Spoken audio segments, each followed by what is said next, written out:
Hello YouTube, welcome back to the channel. So I wasn't planning on recording another video this evening. I'm recording this on Tuesday night after the hockey game. Dallas won, so they're up 3-1, so excellent. And obviously the podcast episode has already dropped earlier today that we recorded on Monday. But I came across a kind of an interesting scenario, and I had talked about it on the live.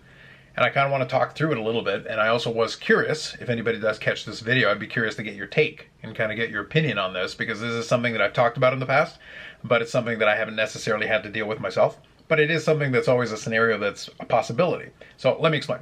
I've talked about in the past how obviously I enjoy collecting, I enjoy the process of collecting, I enjoy building collections.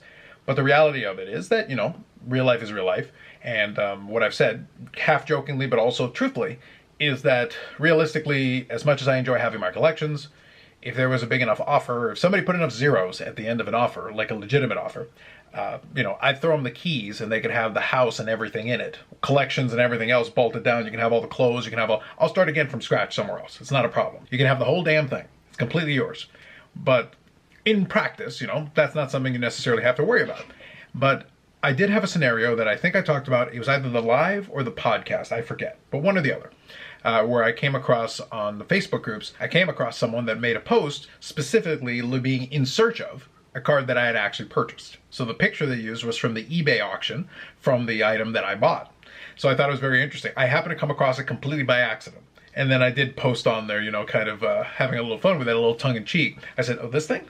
And then I gave him a link to the Instagram post. So the card in question, we talk about the wrestling and stuff all the time. Obviously, it's on the other channel, but for the story, this will still apply. So here's the card in question. Let me see if I can get this focused a little bit there. There's the card in question. It's one of the Prism 1-of-1s.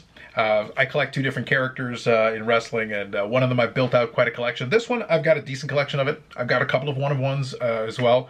But for the most part, it's literally a side PC. It's basically kind of the Jamie Benn to my Medano for the hockey. Similar kind of idea. It's the secondary PC that I do just to keep things interesting and make it fun for myself. It's a cool card, and I was very happy with the price I paid for it. But obviously, in this case, this person is also collecting that character, and they wanted to purchase the card.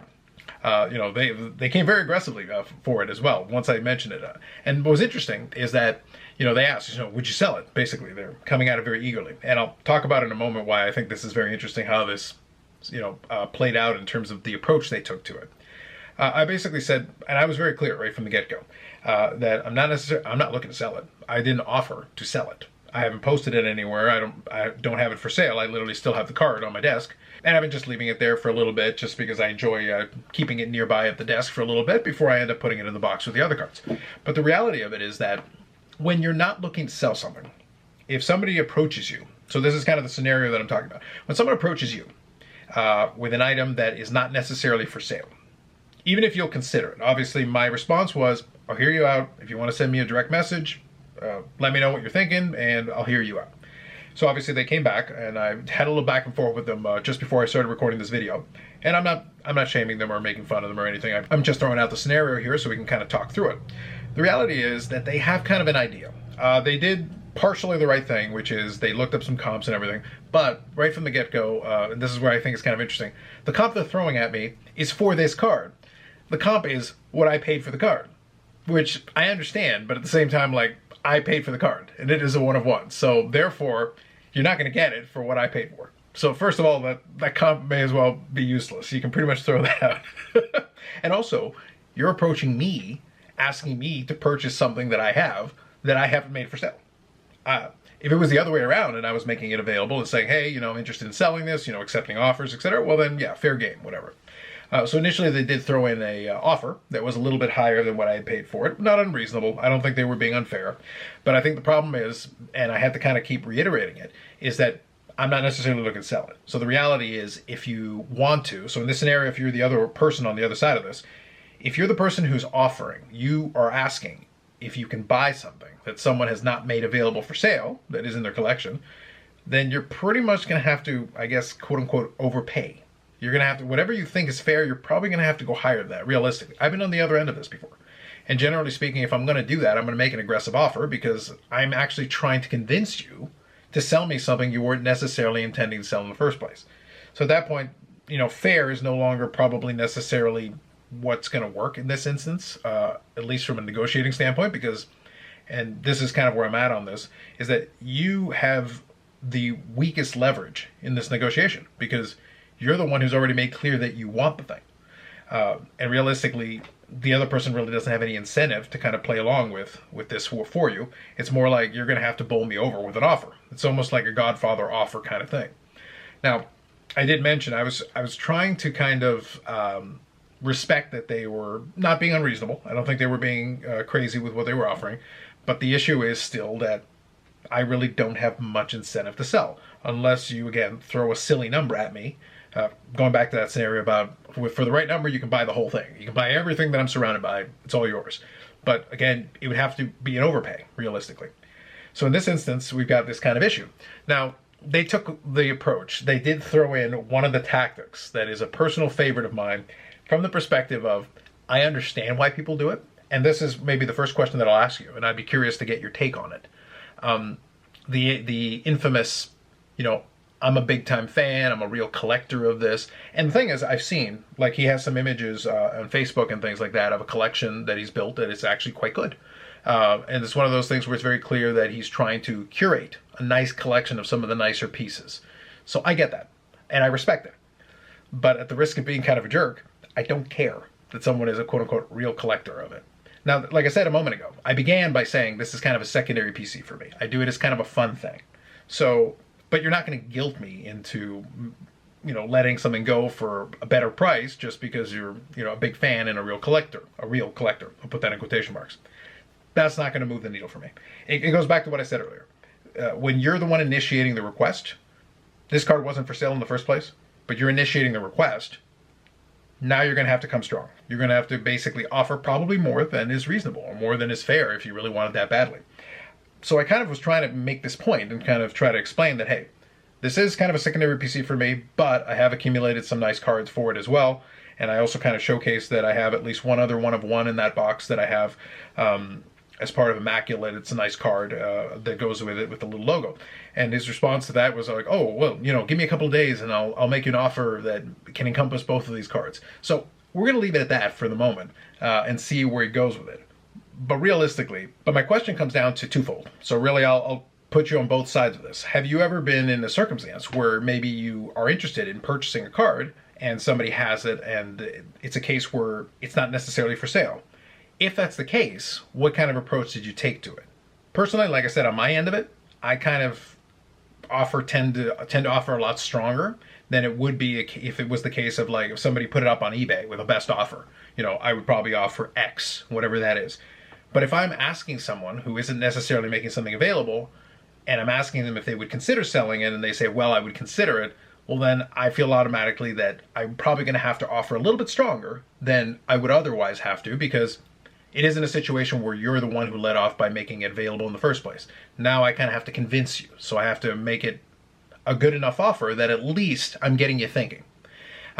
If it's a situation where I'm making a merely fair offer, I don't think you're going to necessarily give that much consideration. Obviously, the whole idea of saying, hey, I'm a real collector, I'm a big fan, and I really love building cards, and I really love buying cards for this person, might work on some. For me, not so much, but it's going to be interesting to see kind of what approach they take to it. I can already see from the first offer that they're not exactly thinking, I think, in the right ballpark to necessarily coax me. So that's one side of it. But then the other side of it is if you're the one that has the card or cards and somebody comes at you unsolicited necessarily and is asking if you would consider selling it, what kind of approach do you take to it? I'm not out here trying to be a jerk about it. I'm not trying to squeeze the guy for every penny. But at the same time, like I said, it's in the collection. I don't have really any incentive or need to sell it. So it becomes almost like, well, you literally do have to convince me. You basically have to throw a number at me that I'm like, all right, well, I don't like it that much. That's basically, I think, where my main point here is the mentality that I'm at with this is that you have to throw a number at me that makes me think not so much whether it's high or low or whatever the case may be. It's more like, for what you're offering there, I would rather have the money than the card. And that's basically where you have to go from that perspective of it if you're trying to make that offer. And that's a tough thing. Like, everybody's going to have a different answer to that question. I don't know what that number necessarily is. Even right now, just thinking about it, I don't know what that number would be. But I have a pretty good guess. It's one of those things where I could work it out. I just don't know if he's thinking about it in that way. Because like I said, the first thing he did lead off with was to try to show me his collection to convince me that he was a real collector. And unfortunately, that really doesn't move the needle for me in any way. It doesn't convince me. Maybe if we had a pre-existing relationship, maybe that might coax me a little bit, but I've got to be honest with you, probably not. It's one of those things where if I'm going to give somebody something, I'll gift it to them. But if you're asking to buy something from me, and again, it's something that I didn't make available in the first place, then you're pretty much just going to have to make whatever you think a Godfather offer is, whatever that number turns out to be. So kind of wanted to talk through this a little bit. It's just kind of a random circumstance that came up. I literally just finished having the conversation with them on Facebook. To be continued. We'll see. I'll probably do some kind of a follow-up and an update, either on the podcast or on the live stream. We'll see what they come up with. But I'd be curious. Have you encountered this type of scenario on either side of it? Either you making an offer to a card that you see that somebody has that they didn't necessarily make available, and you're trying to see if you can convince them to sell it to you. How did you approach that? Or the other side of it, if somebody reached out to you unsolicited and said, hey, would you consider selling that? And then how did you kind of approach that from the perspective of the person receiving the offer? I think it's just going to be kind of interesting to see. It's one of those things I'm not going to give it too much thought from my perspective of it, because I really have to see basically where they come at it from. I feel bad in this case, though. I really don't want to negotiate very much in this instance, because I just don't know if they're on the same page in terms of you're the one who kind of led with it from this perspective that you've already put yourself in a very weak bargaining position. Because what they always say, right? The strongest negotiating position is the person who can walk away. Well, I could already walk away. I don't need to sell it, and I wasn't necessarily looking to. So the question is, what are you prepared to do in order to convince me in this case? So just kind of a random thing that it came about as a result of it. It's just kind of interesting. Again, under the right circumstances, I would, because I'm sure there's some other items that I would be happy to pick up with if if a little bit of funding was available because of it. But again, it would have to be something really interesting to make it worth my while. They also tried, offering a trade and things like that, but I wasn't looking to trade because I didn't necessarily need anything that they were offering. It's just interesting when something like that comes out of the blue, when it's not really expected or planned. But we'll see. We'll see basically what happens with that one, but kind of an interesting way to finish off a Tuesday leading into a Wednesday. So we'll get this video up on the channel. We'll see. Again, I just want to get some thoughts or comments on this one. Just curious what your philosophy is on this kind of thing. I don't think there's any right or wrong to it. It's just a matter of like what your preference is, especially if it's your item. Really, you decide how you want to approach it. If you want to sell something, you don't want to sell something, you want to trade something, you don't want to trade something, that's pretty much up to you. It's your stuff until you come to some kind of a deal and agree to it. Regardless, that's it for this one. More videos coming up on the channel. Live streams on Fridays at 8 p.m. Eastern Standard Time, the longest running episodic, whatever it is. And then the podcast episode is already there, so I'll leave a link to that one. I think it was a good one. Obviously, we spent a lot of time talking about hockeys, so Eric was very pleased that we ended up doing that. But yeah, we were kind of just, I think the three of us are just kind of enjoying the hockey playoffs right now. So we're going to see. As I said, Dallas did win, so they're now up 3-1. One more win, and they get to the Western Conference Finals, which should be really exciting. But it's looking like it's going to be Edmonton again, which I'm not necessarily looking forward to. Again, if it continues the way it's going. I don't really want to face Edmonton again. It's just not something I'm interested in. But we'll cross that bridge if we get there. A couple of things still have to happen. Both teams still have to win for that to happen. But we'll cross that bridge if we do end up getting there. So anyway, that's it for this one. I'd love to get your opinion, like I said, in the comment section if you got something there for me, or if you've encountered this kind of a scenario. But otherwise, if you like the video, subscribe to the channel. Thanks very much, and we'll catch you in the next one.